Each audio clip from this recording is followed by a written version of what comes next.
Lah ini maksudnya saya, ini fikih ya. Fikih itu wilayahnya, makanya jadi ahli fikih itu susah-susah gampang.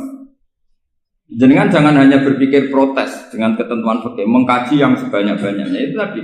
Misalnya Anda seorang supir permanen, supir bis terutama, kalau truk kan bisa leha-leha, kalau bis kan ada deadline-nya ya waktu. Seperti bis jurusan Surabaya Semarang, saya kan sering naik bis jurusan Surabaya Semarang. Kadang-kadang supirnya melihat saya tanya, Gus saya ini supir, saya ini Ramadan itu gimana ya? Ya saya sudah ngerti setengah nakal, dan senengnya dijawab rasa poso ya saya tahu ya.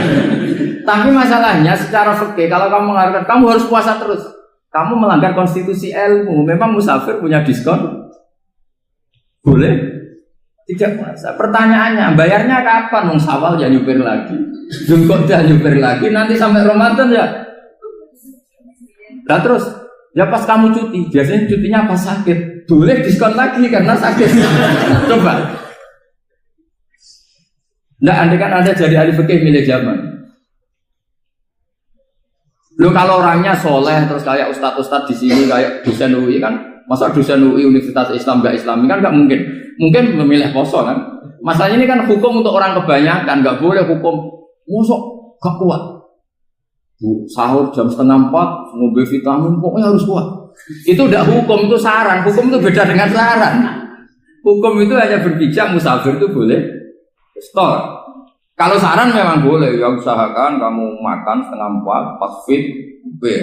Terus kalau nyumpir selesai jam 10 nanti istirahat. Memangnya majikan bisa ngatur jamnya? Itu fikih. Maka menjadi perdebatan yang namanya pergi itu apa? Menurut Imam Syafi'i pergi itu ya dari rumahnya ke tempat yang asing yang tidak wilayahnya namanya pergi. Menurut Imam Ahmad bin Hanbal enggak. Pergi itu tidak kerja. Jadi orang yang supir yang seperti itu namanya tidak pergi tapi kerja. Tanyakan ke publik, misalnya jenengan ke UI, istri kamu atau suami kamu ditanya, istri kamu kemana? Kira-kira jawabnya bilang pergi jalan-jalan apa bilang kerja?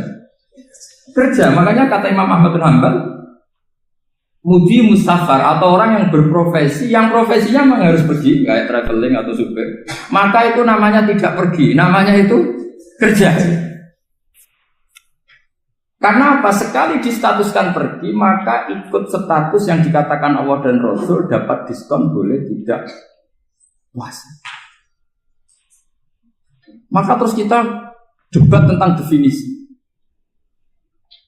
Nah definisi ini penting, karena yang menjadikan hukum rubah itu definisi. Misalnya gini mbak ini ngaji saya. Statusnya kalau pakai status saya ajnabi, orang lain, babak ajnabiyah, maka hukumnya saya melihat babak ini haram karena statusnya ajnabi melihat ajnabiyah yang tidak mahram. Tapi kalau di fikih itu ada statusnya. Di antara lelaki boleh muwajahah sama perempuan adalah 1 untuk belajar, 2 untuk muamalah, 3 untuk kesaksian, 4 untuk pengobatan. Itu kan ada pengecualian. Sehingga statusnya sekarang Mbak itu belajar, apa ingin melihat Gus Bah atau Gus Bah itu mengajar atau ingin melihat Mbak? Itu statusnya bisa rubah. Ya? Makanya kalau sebetulnya kalau kita marung di warung misalnya Padang, kita nggak pilah-pilah, kebetulan pelayannya perempuan itu masih bisa dikhilah secara fikih. Saya muamalah marung, cuma kebetulan penjaganya. Tapi masalahnya Pak ini punya daftar penjaga yang cantik, itu masalah. Maka pertanyaannya itu marung ke situ demi marung. Apa demi melihat? Tidak jawab saja. Demi marung apa demi melihat? Kalau demi marung supaya kenyang, penjaga yang sangar-sangar juga banyak. Akhirnya kalau demi makan, penjaga yang cowok kan banyak. Kalau demi melihat, berarti yang dihitung kan niatnya. Berarti karena muamalah apa karena melihat? Melihat. Itu status. Jadi makanya kalau mudi musafar itu namanya orang pergi atau orang kerja? Orang kerja. Maka menurut pikirannya Imam Ahmad bin Hanbal seperti itu harus puasa. Karena dia adalah pekerja, bukan musafir. Lalu dalam masalah jumlah 3 hari misalnya. Kalau dalam fikih kita, nggak saya kenapa ngomong fikih terus ya, karena banyak yang melupakan fikih. Jenengan pergi haji. Zaman Nabi haji itu jamak dan qashar terus. Padahal hajinya Nabi itu, haji itu minimal kan berapa hari minimal itu? 9, 10, 11, 12. Sebenarnya haji itu minimal hanya 4 hari. Karena 13 Dzulhijjah bisa nafar apa? Awal. Kalau nafar awal berarti nggak ada kewajiban nafar sani. Berarti yang wajib betul kan 9, tanggal 9 wukuf di Arafah, terus 10 biasanya ifadah sama balang jumroh apa?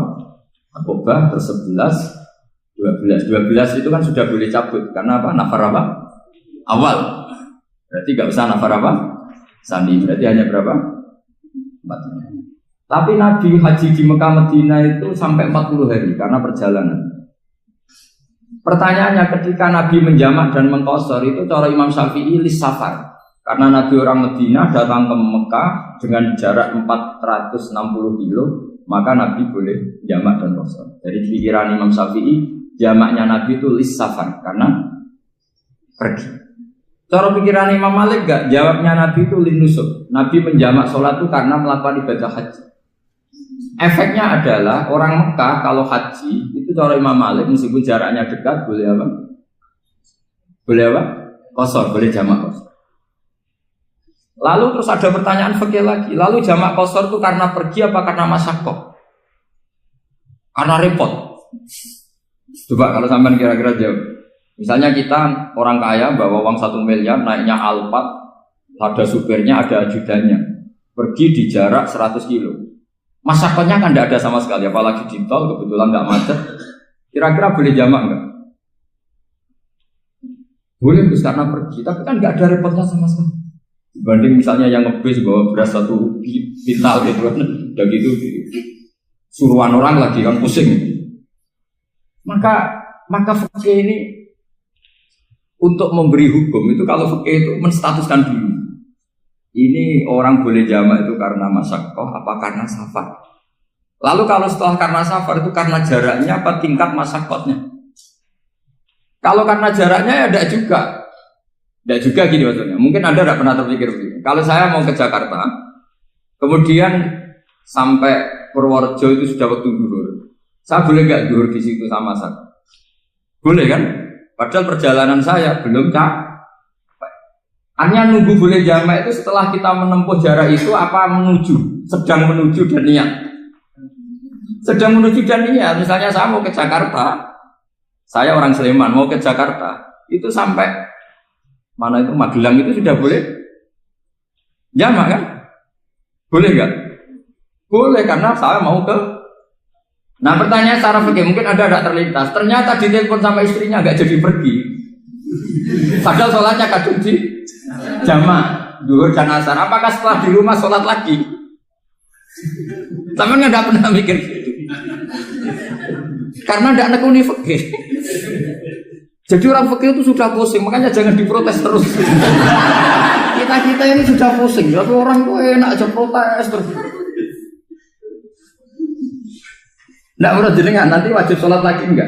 Dia bolehnya jamak kan berdasar berstatus musafir. Ternyata setelah Magelang ditelepon istrinya enggak jadi. Dia kadung sholat zuhur dan asar. Setelah pulang masih jam 1. Terus ada asar, wah sholat. Kalau menurut Anda sholat lagi apa enggak? Jangan saran. Kalau saran, wah sebaiknya sholat lagi. Itu tidak hukum, itu saran itu namanya. Saran dengan hukum beda.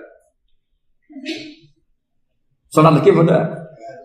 Loh, ketika ada jaga itu berdasar malas atau berdasar hukum? Apa?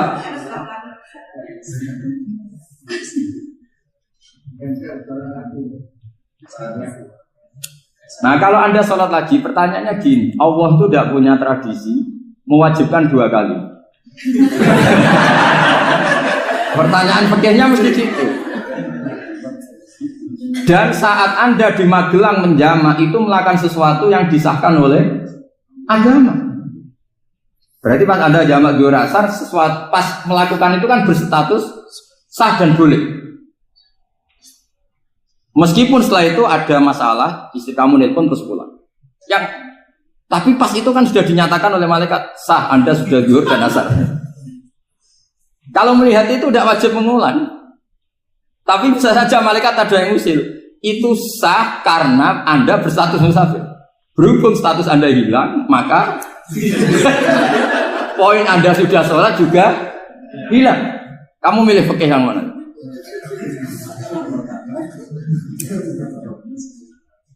Jadi peneliti fikih itu beda dengan orang-orang yang mendengarin protes. Beda karena nekuni. Nekuni itu beda karena ada konsekuensinya. Makanya fikih itu sampai saya punya kitab fikih itu dikarang satu orang itu jumlahnya 20 jilid. Per jilid itu segini. Jadi satu meja ini dikarang satu orang. Itu mulai yang presisi, yang detail sampai yang khayal. Yang khayal juga ada. Yang khayal itu tadi beliau banyak menghayalkan diri. Suatu saat Anda datang ke Mekah itu hanya butuh waktu 20 menit. Zaman itu belum ada pesawat. Lalu boleh gak jamak? Boleh gak nakal? Nakal itu begini. Sampai orang kaya punya jet pribadi. Misalnya Anda Ronaldo masuk Islam, orang kaya. Itu bisa gak puasa? Karena begini. Misalnya dia orang, contohnya orang Arab. Orang Arab, jangan orang. Ya contohnya itu dibalik saja. Di sini itu kalau imsak jam berapa? Imsak Ramadan jam berapa? 3:30 aja biar aman ya.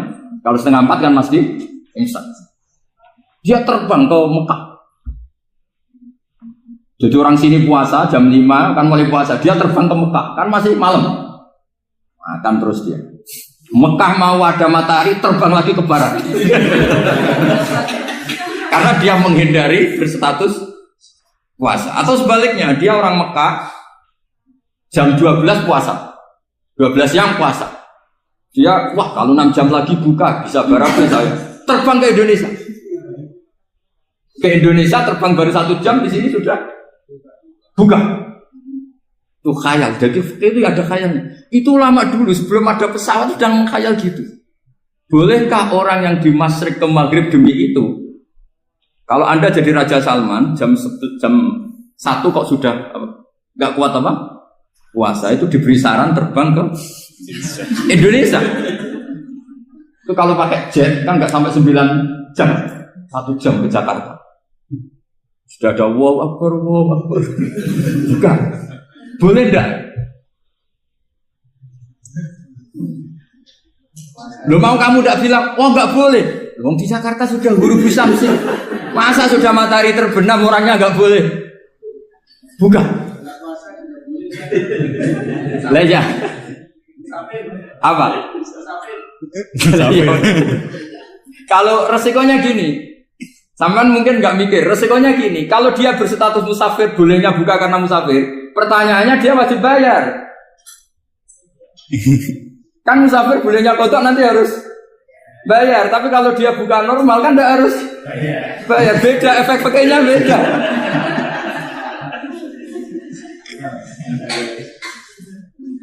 Sama jangan protes, Gus Baik gimana mau ngaji malah tidak senang.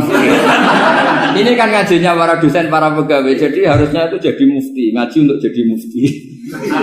Bukan ngaji untuk mendengarkan. Jadi makanya saya mohon jangan sering protes sama ulama. Ulama sudah pusing. Karena efek-efek hukum itu tidak gampang. Kayak tadi misalnya, kalau dia boleh buka atas nama musafir, resikonya wajib bayar. Masalahnya Raja Salman ini mau enggak gitu. Dia inginnya. Maka pertanyaannya itu kitab yang milik saya tadi yang 20 jilid tadi. Ulama itu mulai dulu sudah membayangkan bagaimana kalau suatu saat ada satu kendaraan. Kenapa ulama bisa membayangkan itu? Karena ada buruk. Meskipun mereka enggak numpak buruk, hanya Rasulullah, tapi kan bisa membayangkan ada toyul waktu. Waktu itu bisa dilipat. Karena ulama dulu ahli astronomi, jadi bumi itu bulatnya gini, muternya gini. Berarti suatu saat ada satu ilmu di mana orang ngambil satu posisi terus melewati toyul waktu, ngalami lintasan waktu. Mulai dulu itu sudah dibicarakan. Pertanyaannya lalu status orang ini kayak apa? Misalnya tadi orang Mekah ingin cepat buka terbang ke Indonesia. Orang Indonesia menghindari imsak, misalnya 3:30, dia belum sahur. Wah kalau saya di Indonesia ini sifatnya sahur. Wah saya tak terbang ke Mekah. Enak kan terbang di Mekah ternyata masih jam 8. Wah bisa makan sepuasnya jam 8 malam maksudnya jam 20. Pan enak tuh. Bar wareg balik ning Indonesia wis jam 1 siang. Jam 1 siang kalau ingin cepat buka terbang ke timur. Langsung buka. Berarti dia kira-kira puasa aja 3 jam. Tapi terus ya mungkin kalau sampean, lalu Gus sudah repot-repot ngono tinggal turu ndelok sinetron kok buka dhewe. Itu tidak hukum, saran itu namanya apa? Kalau hukum tetap tadi yang dikatakan puasa adalah imsak mulai jam imsak sampai hurubus. Lalu pertanyaannya lagi, hurubus samsi sampai imsak itu konversi jam apa nyata-nyata hurubus samsi? Kalau yang diliwati khatul istiwa itu nyata, fi'lan kalau dalam bahasa Arab fi'lan awaqiyan. Tapi kalau Anda orang kutub, saya sering kirim-kiriman surat sama mufti-mufti yang ada di Timur Tengah, di Eropa, konsultasi maksudnya. Orang kutub itu kan tidak ada matahari, tidak ada apa-apa. Jika kalau Anda baca kitab di kutub, mesti Gus Bak jangan pembohong. Misalnya orang kutub ngaji saya, kamu harus subuh sebelum matahari terbit. Sekali matahari terbit waktunya hilang. Duhur setelah matahari agak ke barat. Asar kalau matahari terbenam hilang waktunya. Mereka mesti bilang mataharinya di mana? Maka pertanyaannya, boleh gak mengkonversi waktu untuk orang kutub? Jadi misalnya pola umum subuh jam 4:30. Berarti antara subuh dan qadha itu 1 jam setengah. Subuh sama zuhur polanya berapa berarti? Kalau 4:30 sampai jam 12 itu 6 sama 7:30. Berarti ya kira-kira habis subuh nunggu 7,5 jam baru zuhur, nunggu 3 jam baru asar, nunggu 3 jam baru maghrib. Berarti waktu puasa kira-kira antara jam 4 sampai jam 6. Berarti berapa jam itu? 12 sama 2 14. Oke, berarti orang kutub harus puasa 14 jam. Tidak bergantung waktu mata. Tapi ada lagi pertanyaan lucunya gini. Lalu 14 jam Gus itu dimulai dari mana?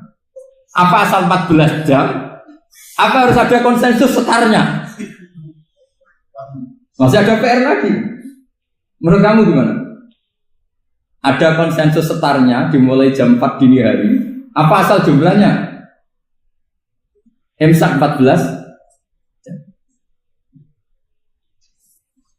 Mikir lagi kan, itu di Denmark itu ada satu musim di mana siang terus sampai sekian bulan, siang terus sampai orang sana itu capek. Kenapa ada siang terus? Logikanya kan tadi bumi itu bulat-bulat. Saya juga belajar falak, belajar astronomi. Kalau tepaan kamu di sisi yang barat agak utara atau agak selatan, matahari ini nyentrong terus. Sehingga bumi molak-malik ya kamu kesentron terus karena kita ini kan tepaan di katulis. Istiwa. Di khotul istiwa. Sebenarnya khotul istiwa itu bahasa Arab dari kata khotul istiwa. Khotun itu garis, istiwa itu tengah. Lah, Islam itu oleh Allah memang dipilih di tempat paling top yaitu Mekah. Mekah Ka'bah itu surratul ardi. Jadi sebelum ditemukan ilmu astronomi itu Nabi sudah ngendikan Al-Ka'bah surratul ardi. Ka'bah itu pusarnya bumi. Sehingga di Ka'bah itu satu-satunya area yang terbebas dari medan magnetis. Karena dari utara dan selatan benar-benar di tengah. Maka potensi jam paling akurat di dunia itu ya hanya jam yang di Mekah itu. Karena apapun akuratnya teknologi di Amerika atau Jerman, karena jam itu dari logam tetap ketarik medan apa? Magnetis, entah berapa 00, tetap kena. Misalnya jam di Jerman, lebih dekat mana kalau Jerman? Mesti ketarik medan magnetis, entah berapa kadarnya. Karena materi jam dari logam. Sementara di Mekah karena di tengah itu terbebas dari medan apa? Nah, sehingga yang segaris dengan Mekah kayak Indonesia itu semuanya khotul istiwa.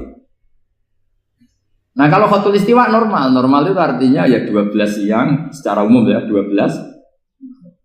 Sehingga ulama Indonesia kalau ngaji itu lebih gampang, lebih tidak dianggap bohong.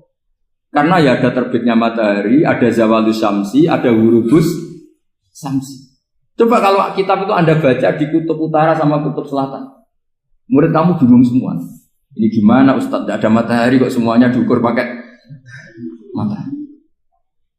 Lalu pertanyaannya dikonversi kan? Pertanyaannya kalau dikonversi pakai apa? Asal 14 jam apa harus sepakat dimulai jam berapa? Milih mana? Milih sepakat. Pertanyaannya kalau sepakat, ukurannya siapa yang jadi ahlul halli wal aqd?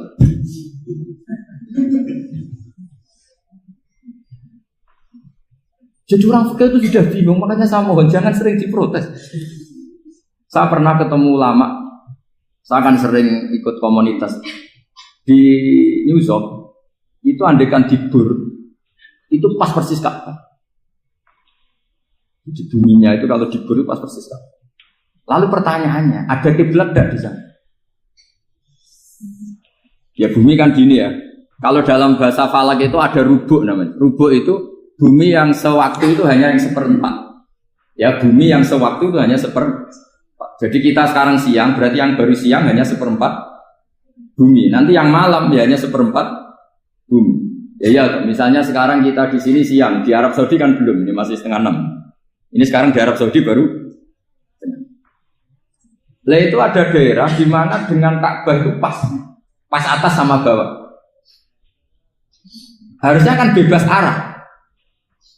Apa? Bebas arah. Lalu orang sana sholatnya itu menghadap kemana? Pernah ulama New York itu minta fatwa ke Rabitatul Alam Al-Islami. Lalu kita harus menghadap kemana? Makanya dalam dunia anekdot ulama itu ada anekdot. Abu Nawas itu orang yang nggak pernah kalah debat. Dia itu terkenal nggak pernah kalah debat. Tapi dia ada ilmuwan. Dia punya tetangga ilmuwan, punya pengaruh besar. Semua orang ngaji ke ilmuwan itu. Mantelnya bukan main, karena dia ahli falak, ahli astronomi. Mau nandingi dia tidak bisa, gak nandingi itu reputasinya jatuh. Orang itu berteori kalau bumi itu bulat-bulat. Kalau kamu jalan ke sini, maka akan ke titik yang suatu saat si profesor ini kemalingan, terus minta tolong Abu Nawas rumah saya kemalingan. Terus lari kemana malingnya? Ke timur. Setelah ke timur, larinya ke timur. Abu Nawas lari ke barat. Terus ditanya, sudah tak bilangin malingnya lari ke timur, kok kamu lari ke barat? Nanti ketemu di titik yang sama.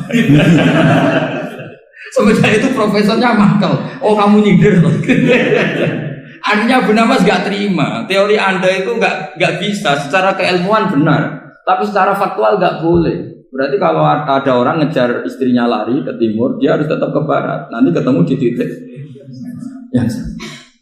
Jadi malingnya tuh lari ke timur, Abu Nawas ngejar ke barat. Ketika ditanya profesornya, saya bilangin malingnya tuh lari ke timur, kenapa ada ke barat? Kata Anda nanti ketemu di titik sama, karena bumi bulat. Nah pertanyaannya gini, lalu kalau yang segaris itu ada arah enggak? Kayak New York tadi. Menurut kamu tetap berkiblat apa enggak usah? Loh kalau yang rubuk jelas. Loh gitu, kalau rubuk begini loh, misalnya begini, terus kamu di sini sama sini kan masih ada arah, tapi kalau sini sama sini masih butuh kiblat. Lalu sama ndak usah protes, orang fikih sudah pusing, ndak usah diprotes, karena yang dipikir itu macam-macam. Nah ya makanya ini mengkaji ya, saya mohon ya kayak tadi ini mengkaji, saya mohon saya cukupkan sekian, sementing apa ya kita ada respeknya lah sama ulama. Jadi ulama itu susah, mikirnya susah, harus tanggung jawab di depan Allah, di dunia diprotes terus. Ya saya kira demikian. Assalamualaikum warahmatullahi wabarakatuh.